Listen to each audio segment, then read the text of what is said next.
नमस्कार विद्यार्थी मित्रांनो, भारती करिअर अकॅडमी जालना यामध्ये आपलं स्वागत आहे। आज आपण पाहणार आहोत पोलीस भरती, सरळ सेवा भरती, टीईटी सर्व स्पर्धा परीक्षा करता उपयोगाचे असणारे गणित आणि बुद्धिमत्ताचे जे काही प्रश्न आहेत हे प्रश्न आपल्याला बघायचे आहेत। या प्रश्नामध्ये आपण काही घटक घेतलेले आहेत, प्रत्येक घटकाचे प्रश्न घेतलेले आहेत। असे प्रश्न घेऊन आपण जी काही ही टेस्ट सिरीज आहे ही टेस्ट सिरीज पूर्ण करणार आहोत। अतिशय दर्जेदार प्रश्न आहेत आणि जे प्रश्न पोलीस भरतीला, एमपीएससीनं किंवा सरळ सेवेनं किंवा टीईटी साठी अशा सर्व ठिकाणी तुम्हाला विचारलेले आहेत। विशेषतः टेटची एक्झामची तयारी करणाऱ्या विद्यार्थ्यांसाठी असतील किंवा येणारी पोलीस भरती असेल, एमपीएससी असेल, अशा सर्व विद्यार्थ्यांसाठी हा भाग महत्त्वाचा आहे। आपण सगळे प्रश्न यामध्ये कव्हर करणार आहोत, सर्व घटक कव्हर करणार आहोत। म्हणून विद्यार्थ्यांनी हा सर्व भाग जो काही आहे तो पाहून घ्यावा आणि आवडलास तर लाईक करून, सबस्क्राइब करून जास्तीत जास्त विद्यार्थ्यांपर्यंत पाठवण्याचा प्रयत्न करावा। आपण हा सर्व भाग जो आहे बेसिक पासून घेणार आहेत, सर्व कन्सेप्ट यामध्ये आपण समजून सांगणार आहेत। एका क्रिकेटच्या गोल मैदानाची त्रिज्या दिलेली आपल्याला 49 मीटर आहे, तर मैदानाचा परिघ किती? म्हणजेच मैदानाचा परिघ काढायचा आहे आपल्याला। मैदानाचा परिघ बरोबर वर्तुळाचा परिघ म्हणू आपण त्याला, वर्तुळाचा परिघ। आणि वर्तुळाचा परिघ काढण्याचे काय सूत्र आहे तर ते आहे 2πr अशा पद्धतीने सूत्र आहे। म्हणून वर्तुळाचा परिघ बरोबर 2πr म्हणजे 2 पायची किंमत आहे 22/7 आणि r म्हणजे त्रिज्या दिलेली आहे ती आहे तुमची 49। जे जे कट करता येईल ते कट करून घेऊ। 7 × 7 7 7 49, 22 2 44 गुणिले 7, 7 चौक 28, 8 वाले 2 पर्याय तिथं, 8 आले 2, ठीक आहे। 7 चौक 28 आणि 2 किती 30। हे कशात दिले मीटर मध्ये, म्हणून याला आपण काय म्हणू मीटर मध्ये असायला पाहिजे। 308 मीटर, म्हणून पर्याय क्रमांक 4 हे जो आहे हा त्यातला पर्याय क्रमांक 4 बरोबर उत्तर आपल्याला सांगता येतो। पर्याय क्रमांक 4 हे त्याचं पर्याय उत्तर बरोबर आहे, ठीक आहे। पुढचा प्रश्न घेऊ।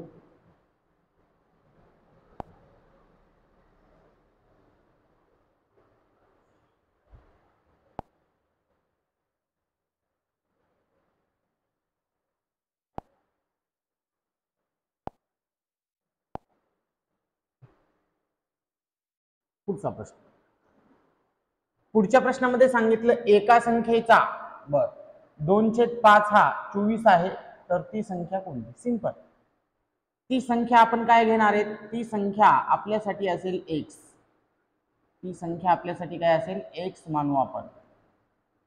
बर, ते काय म्हणले एका संख्येचा म्हणजे x चा, इथं 2/5 बर हा म्हणलेत म्हणून बरोबर 24 आहे, तर ती संख्या कोणती म्हणजे x आपल्याला काढायचा आहे। x जशास तसा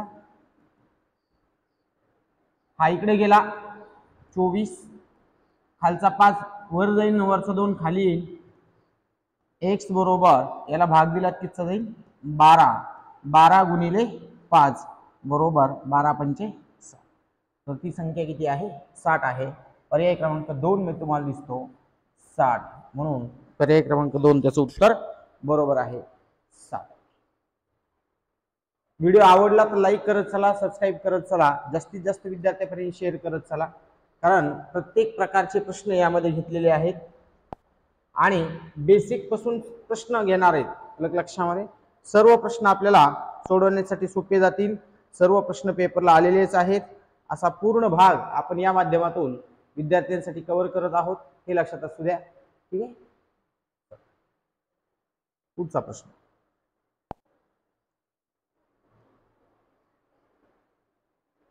एक दूरध्वनी संचाची किंमत 20,000 रुपये आहे। तो 18,500 रुपये किमतीत विकला तर शेकडा किती सूट मिळाली? शेकडा सूट काढायची आपल्याला. आता सूट काढायची तर सूट किती रुपये मिळाली ते काढून घ्यावं लागेल आपल्याला.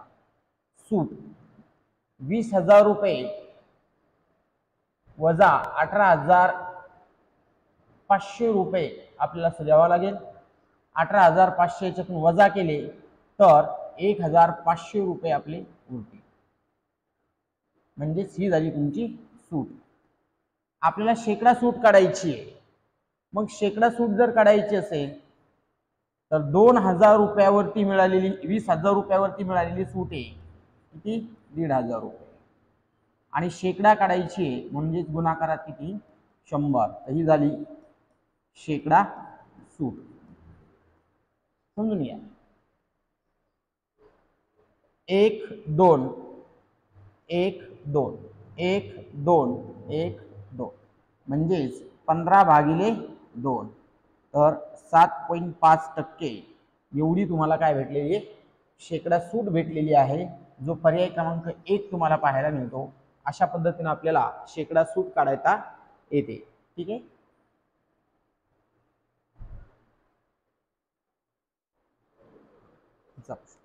व्यवस्थितपणे सर्व प्रश्न लिहून घ्या. प्रत्येक भाग आपण यामध्ये कव्हर करणार आहेत आणि पेपरला येणारे जे काही प्रश्न आहेत हे हा सोपी सिरीज आहे. संख्या सिरीज अक्षरमाला पूर्ण करायची तुम्हाला. अक्षरमाला AEIOU स्वरांची अक्षरमाला. A नंतर E नंतर I नंतर O नंतर U. U यायला पाहिजे होता. म्हणजेच पर्याय क्रमांक 1 जो आहे तो त्यातला बरोबर पर्याय होता. U यातला काय आहे? पुढील स्वर आहे हे लक्षात असू द्या.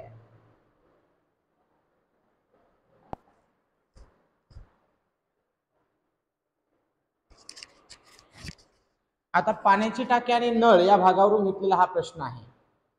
एक पाण्याची टाकी एका नळाने 12 तासात भरते, दुसऱ्या नळाने 20 तासात रिकामी होते. बरं, दोन्ही नळ एकाच वेळी सुरू केले तर टाकी किती वेळात रिकामी होते?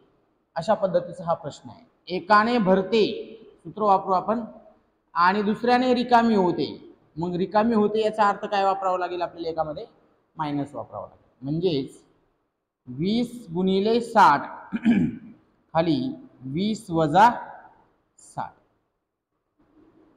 20 गुणिले 60 छेदामध्ये काय शिल्लक राहतो तर 40. मायनस मध्ये शिल्लक आहे. बरं, 20 × 20 आणि 20 दोन्ही 40 असा भाग जाईल आणि याला जर भाग दिला तर -30 असा शिल्लक राहील. म्हणजेच 30 तासामध्ये टाकी काय होते? रिकामी होते. असा हा पर्याय आपल्याला पर्याय क्रमांक 4 मध्ये पाहायला मिळतो. या सूत्राचा वापर करायचा होता. 2 नळाने टाकी भरत असती तर दोन्ही प्लस केले असते. एकाने भरते आणि दुसऱ्याने रिकामी होते. म्हणून आपल्याला इथे दुसरा काय करावा लागेल? रिकामा करावा लागेल. हे लक्षात असू द्या. ठीक आहे. पुढचा प्रश्न. जंगलात 2 वर्षापूर्वी सागाचे 30,000 वृक्ष होते. बर, दरवर्षी 6% प्रमाणे वृक्षतोड झाल्यास आज त्या जंगलात झाडांची संख्या किती? आज म्हणजे आपल्याला नंतरची संख्या काढायची आहे. 2 वर्षापूर्वी 30,000 होते. अशी 30,000 लिहून घ्या गुणिले 6% प्रमाणे दरवर्षी वृक्षतोड व्हायला लागली. म्हणजेच पहिल्या वर्षी 94 झाडं राहतील गुणिले दुसऱ्या वर्षी सुद्धा 94 झाडं राहतील. याला फक्त सोडवा. सोडवत असताना जे जे कॅन्सल करता येतील ते कॅन्सल करून घेऊ. 2 0 2 0 वरचे 2 0 आणि खालचे 2 0 काय होईल? कॅन्सल. म्हणजेच इथं शिल्लक राहिलं 3 गुणिले 94 गुणिले 94. 94 गुणिले 94 चा गुणाकार करून घेऊ. 94 गुणिले 94. 4 चोक 16 ला 6 हातचा किती आला? 1. 9 चोक 36 आणि 1 किती? 37. याची बारी झाली. याच्या खाली काय करू आपण? फुल्ली देऊन टाकू. ठीक आहे. 9 चोक 36 ला 6 हातचे किती आले? 3. 9 9 81 आणि 3 किती? 84. हा 6 जशाला तसा. 12 ने 1 13ला 3, हातचा आला 1, इकडं 8 आणि इकडे किती येईल 8. ठीक आहे, म्हणजेच 3 गुणीला 8836, 3 न त्याला गुणून घेऊ. ठीक आहे, 37 18ला 8, हातचा आला 1, 3 त्रिक 9 ने 1 किती 10, 0 हातचा आला 1, 24 आणि 1 किती 25, हातचे आले 2, 8 त्रिक 24 आणि 2 किती 26, म्हणजे 26,508. अशा पद्धतीनं 2 वर्षानंतर त्या जंगलामध्ये झाडांची संख्या 26,508 इतकी राहते. नेहमी लक्षात ठेवा, जर वाढणारी असती तर इथं आपण काय केले असते प्लस, वृक्षतोड होते म्हणजे कमी व्हायला लागले तो वृक्ष, म्हणून तिथं आपण काय वापरले मायनस केलं त्याला आणि 94 घेऊन त्याला सोडवण्याचा प्रयत्न केला. अशा पद्धतीनं हा प्रश्न सोडवायचा होता. पुढचा प्रश्न, एक घड्याळ दर तासाला 25 सेकंद मागे पडते. बरं, बिघडलेलं घड्याळ 25 सेकंद मागे पडलं. सकाळी 7 वाजता बरोबर लावलेलं घड्याळ त्याच दिवशी संध्याकाळी 7 वाजता कोणती वेळ दाखवते? आता एकूण बिघडलेले घड्याळ किती तास राहिलं ते आपण बघू. एकूण तास, मग 7 ते सकाळी 7 म्हणजेच 12 तास बिघडलेलं राहिलं. 12 तास काय राहिलं बिघडलेले राहिले. मग 12 तास जर बिघडलेलं राहिलं असेल तर 12 तासामध्ये किती सेकंद गेलं ते 12 गुणिले 25, एवढे सेकंद घड्याळ काय झालं मागे पडलं. म्हणजेच किती आलं बघा, 25 दोन्ही 50, 5 25 आणि 5 किती 30 सेकंद मागे येते. मग याला मिनिटात लिहू आपण, 300 भागिले 60, 0 ने 0 काटला म्हणजेच 5 मिनिट मागे. आता रेग्युलर वेळेपेक्षा 5 मिनिट काय असणार आहे ते माग, म्हणजेच 700 मायनस 5, याचा अर्थ 6 वाजून 55 मिनिटाची वेळ त्या घड्याळामध्ये दाखवली जाईल. तो पर्याय क्रमांक 1 मध्ये पाहायला मिळतो, जो 6 वाजून 55 मिनिटाचा आहे. प्रत्येक तासाला म्हणले ते 1 तास झाला की 25 सेकंद माग, 1 तास झाला की 25 सेकंद माग. म्हणून या पद्धतीने जर तुम्ही विचार केला तर टोटल घड्याळ आपलं 12 तास बिघडलेलं राहिलं, कारण 7 ते संध्याकाळी 7 असा तो वेळ दिलेला आहे. पुढचा प्रश्न,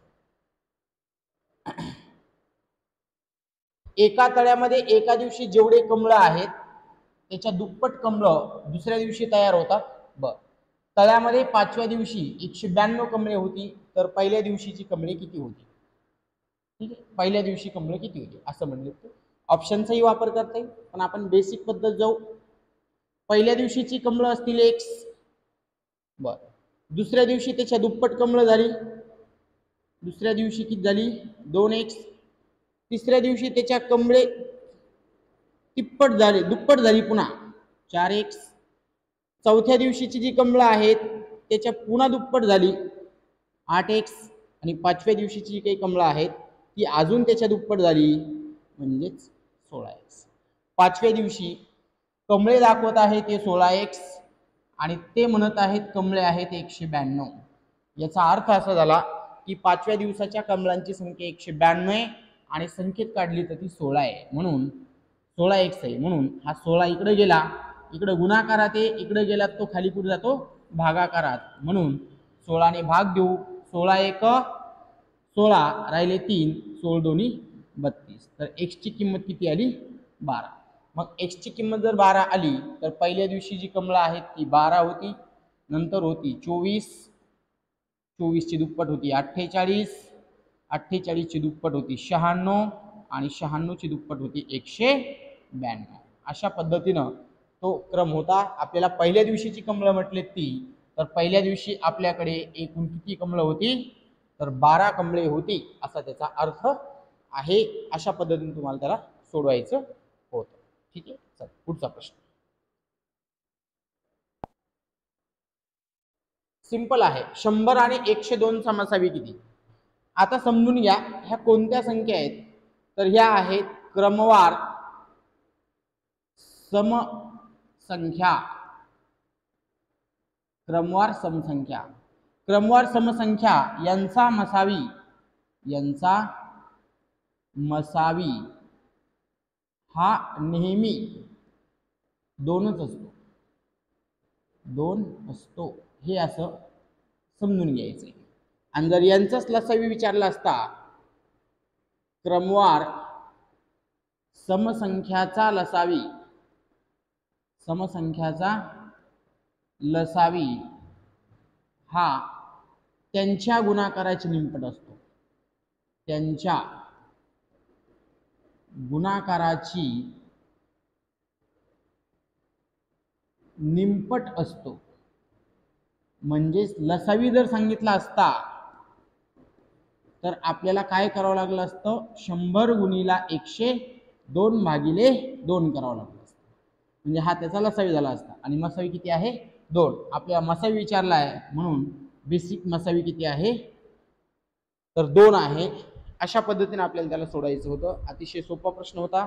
कन्सेप्ट मात्र आपल्याला माहिती असणं गरजेचं आहे. कन्सेप्ट वरून तुम्हाला हे प्रश्न सोडता येतात. पुढचा प्रश्न, एका पेन्सिलचा 1/9 भाग काळा आहे. हा प्रश्न स्पर्धा परीक्षेमध्ये खूप वेळा विचारला. त्यानंतर उरलेल्या भागाचा अर्धा भाग निळा आहे. उरलेल्या भागाचा म्हणले ते, आणि तो उरलेला भाग 36 सेंटीमीटर आहे. तर पेन्सिलची एकूण लांबी किती? एकूण लांबी काढायची आपल्याला. आता एकूण लांबी काढत असताना दिलेले अपूर्णांक कोण कोण आहेत ते लिहून घ्यायचे सुरुवातीला. पहिला आहे 1/9, दुसरा आहे उरलेल्या भागाचा 1/अर्धा म्हणजे 1/2. मग एकूण लांबी काढत असताना काय करायचं ते समजून घ्या. एकूण लांबी जी संख्या तुम्हाला दिलेली ती मांडून घ्या. 36 हा 9 वरती घेऊन जा आणि 9 मधून 1 वजा करून 8 लिहा खाली. यांची वजाबाकी, याला व्यस्त करा आणि 1 वजा होऊन खाली लिहा. सेम पुन्हा याला व्यस्त करा आणि 1 वजा होऊन त्याला खाली लिहा. झालं. याला सोडलं म्हणजेच आपलं उत्तर येऊन जाईल 2 बेचोक 8. 36 गुणिले 9 भागिले 4. 4 9 36 म्हणजेच 9 गुणिले 9 बरोबर 81 सेंटीमीटर. तर 81 सेंटीमीटर ही काय आहे त्या पेन्सिलची एकूण लांबी काढता येते. काय करायचं ते लक्षात घ्या. जेव्हा उरलेल्या पैकी कन्सेप्ट विचारला जातो तेव्हा खालची संख्या वर न्या, वरची संख्या खालच्या संख्येतून वजा करा आणि मांडा. तसंच इथं पण तेच केलंय. आणि त्यांचा सिंपल काय करायचंय तुम्हाला गुणाकार करायचा आहे. ठीक आहे. भारती करिअर अकॅडमीचं जे काही चॅनल्स आहे या चॅनलवरती तुम्हाला खूप सारे प्रश्न सोडवण्यासाठी मिळतील, ज्याच्यामध्ये तुम्हाला गणित बुद्धिमत्ताच्या सेपरेट टॉपिक वाईज टेस्ट सुद्धा तुम्हाला टाकलेले जातील. आणि दुसरी गोष्ट म्हणजे काही अडचण आल्यास आमच्या या क्रमांकावरती तुम्हाला संपर्क करता येईल. संपर्क करा. काही अडचणी असतील तर आम्ही त्या सोडवण्याचा प्रयत्न करू. पुढचा प्रश्न, तुम्हाला हे प्रश्न तुम्हाला पेपरमध्ये भरपूर वेळा पाहायला मिळतील किंवा विचारलेले आहेत. हा प्रश्न काय ते समजून घ्या. एका पिशवीत 12 सोडून सर्व निळे, 21 सोडून सर्व काळे, 20 सोडून सर्व लाल, 19 सोडून सर्व हिरवे चेंडू आहेत. पिशवीत 4च रंगाचे चेंडू असतील तर पिशवीत एकूण चेंडू किती आहे? आपल्याला समीकरणाने पण सोडता येतं, पण इथे मात्र ट्रिक्स वापरायची तुम्हाला. एकूण चेंडू जे सांगितलेले आहेत अंक त्यांच्या सगळ्यांची बेरीज करा. 12, 21, 20, 19 एवढ्या संख्येची बेरीज भागिले 4 - 1. बस एवढंच करायचं. जेवढे चेंडू दिलेले त्यातून 1 मायनस करायचं आणि खाली लिहून टाकायचं. यांची सगळ्यांची बेरीज करून टाकू. वरचा 1 याच्यात टाकू. 20 × 21, 20 × 2 40, 20 × 3 60, 70 आणि 72. 72 भागिले 3. याला भाग द्या. 3 2 6, 1 उरला, 3 चोक 12. तर पिशवीत एकूण किती चेंडू आहेत? तर पिशवीत एकूण 24 चेंडू आहेत. हे लक्षात घ्या. पर्याय क्रमांक 2 हा जो आहे तो पर्याय क्रमांक 2 आपल्याला पाहायला मिळतो. अतिशय सोप्या पद्धतीनं आपल्याला हा प्रश्न सोडता येईल. सर्व संख्येची बेरीज इथे घेऊ लिहून द्या. एकूण संख्येची बेरीज, एकूण संख्याची बेरीज भागिले एकूण संख्या वजा 1 हे सूत्र तुम्हाला तिथं वापरता येईल आणि त्याने एकूण घटक काढता येतो. एकूण घटक. चला पुढचा प्रश्न. सोप्या पद्धतीचे प्रश्न आहेत. सर्व जे काही घटक आहेत या घटकामध्ये प्रत्येक घटक आपण घेण्याचा प्रयत्न केला आहे. अशा सर्व टेस्ट सिरीजच्या माध्यमातून आपण तुमच्यापर्यंत येण्याचा प्रयत्न करू. अतिशय दर्जेदार प्रश्न घेण्याचा प्रयत्न करू. तुमचे काही प्रश्न असतील तर ते टाका, आम्ही तुम्हाला त्या प्रश्नांचं विश्लेषण देण्याचा प्रयत्न करू. पुढचा प्रश्न जो आहे तो आपल्याला या सूत्रावरून सोडवायचा आहे. M1 T1 D1 upon W1 बरोबर M2 D2 आणि अपॉन W2. M1 म्हणजे मजूर, D1 म्हणजे त्यांना लागलेले दिवस, W1 म्हणजे त्यांचं काम. म्हणून घेऊ फक्त 21 मजूर आहेत पहिल्या गटामध्ये. बर किती तास काम करायलेत? सॉरी 8 दिवस काम करायलेत आणि किती भावले बनवायला लागलेत? तर 56. दुसऱ्या गटामध्ये 42 भावले आहेत. बर 3 दिवसात बनवायचे आहेत. त्याच्यासाठी किती मजूर लागतील असं तुम्हाला सांगितलं. जे जे कॅन्सल करता येईल ते कट करून घेऊ. 8 1 8, 8 7 56, 3 1 3, 3 14 42. हा 14 इकडे घेऊन येऊ. इकडे राहिला 21 गुणिले 14 भागाकारात 7 बरोबर M2. चला 7 ला भाग देऊ. 7 1 7, 7 2 14, 21 2 42. म्हणजेच दुसऱ्या गटात कामावर किती मजूर होते? तर 42 मजूर होते. असा पर्याय क्रमांक 2 जो आहे तो त्यातला पर्याय क्रमांक बरोबर आहे. पर्याय क्रमांक 2 42. ठीक आहे. या सूत्राचा वापर तुम्हाला करायचा आहे आणि तो प्रश्न सोडवायचा होता. ठीक आहे. पुढचा प्रश्न दर्जेदार प्रश्न आहेत आणि सर्व प्रश्न कन्सेप्ट नुसार आपण घेत आहोत हे लक्षात घ्या. त्यांनी सांगितले पहिल्या क्रमवार किती विषम संख्येची बेरीज 900 आहे. पहिल्या क्रमवार म्हणले ते. ठीक आहे. बर पहिल्या क्रमवार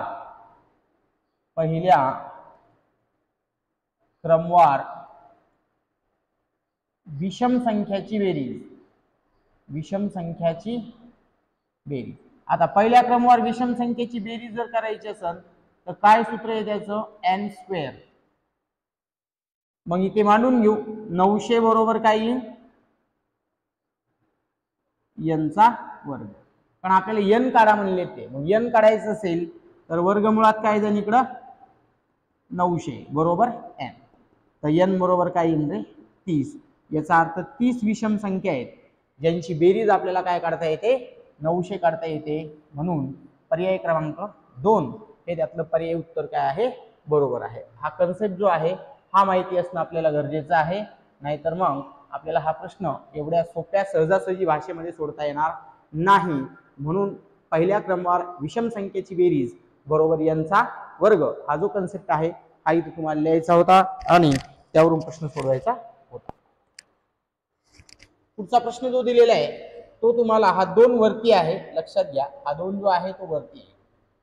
मग इथे तुम्हाला त्यांनी सांगितलंय 3y - 4x त्याच्या डोक्यावरती 2 वजा 3y - 4x त्याच्या डोक्यावरती 2 अशा पद्धतीने तुम्हाला तो प्रश्न दिलेला आहे. या प्रश्नामध्ये काहीतरी मिस्टेक वाटते आपल्याला. इथे प्लस पाहिजे होतं किंवा इथे प्लस पाहिजे होतं. ठीक आहे आपण सोडून घेण्याचा प्रयत्न करू. नाही तर डायरेक्ट हे कॅन्सल होऊन काय येईल तिथं 0 यायला पाहिजे होतं. ठीक आहे. तर या प्रश्नामध्ये मिस्टेक्स झालेली आहे असं मला वाटतं. कारण 3 - x चा वर्ग आणि 3y - x चा वर्ग इथं मायनस आलं हे प्लस आलं. हे डायरेक्ट कॅन्सल होऊन 0 आलं असतं पण तसा ऑप्शन आपल्याकडे नाही. ठीक आहे. पुढचा प्रश्न घेऊ आपण. 2 संख्यातील फरक 7 आहे आणि त्यांच्या वर्गातील फरक किती आहे? 203 आहे. तर त्यात लहान संख्या कोणती असं तुम्हाला सांगितलं. बर 2 संख्यातील फरक किती आहे? 7 आणि वर्गातील फरक किती आहे? तर वर्गातील फरक आहे 203. आपल्याला सांगितलंय लहान संख्या कोणती. आता आपल्याकडे सूत्र आहे x वर्ग - y वर्ग बरोबर x + y आणि x - y. बर फरक दिलेला आहे किती तुम्हाला 203. आपल्याला याच्याहून बेरीज काढता येईल त्यांची, कारण आपल्याकडे इथे फरक पण आहे. किती आहे फरक तो 7. हा गुणाकारातून इकडे आला तर 203 भागिले 7 बरोबर इकडे शिल्लक राहील x प्लस वाय. भाग देऊन टाकू. 7 दूनी 14 राहिले 6. 7 9 63 x प्लस वाय. आता लक्षात घ्या दोन संख्याची बेरीज म्हणजेच x प्लस वाय बरोबर 29 आहे, याला आपण पहिलं समीकरण म्हणू. आणि x मायनस वाय बरोबर किती आहे 7, याला आपण दुसरं समीकरण म्हणू. आता आपल्याला काढायची लहान संख्या. जेव्हा तुम्हाला असं फरक पण आलेला असतो तेव्हा लहान संख्या काढत असताना सिंपल सूत्र आहे दोघांची वजाबाकी भागिले 2. 29 मधून 7 गेले, खाली किती राहिले 22. 22 भागिले 2 म्हणजेच 11.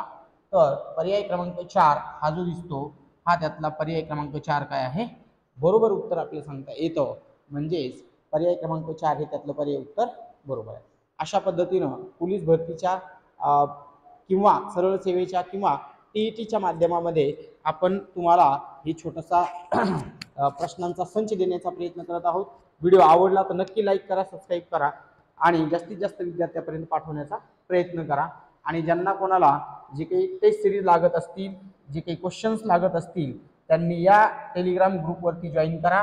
आणि जर असं सापडत नसेल, काही डाटा मिळत नसेल तर तुम्ही आम्हाला या क्रमांकावरती संपर्क करू शकता. व्हिडिओ आवडला तर नक्की लाईक करा, सबस्क्राईब करा, जास्तीत जास्त विद्यार्थ्यांपर्यंत शेअर करा. धन्यवाद.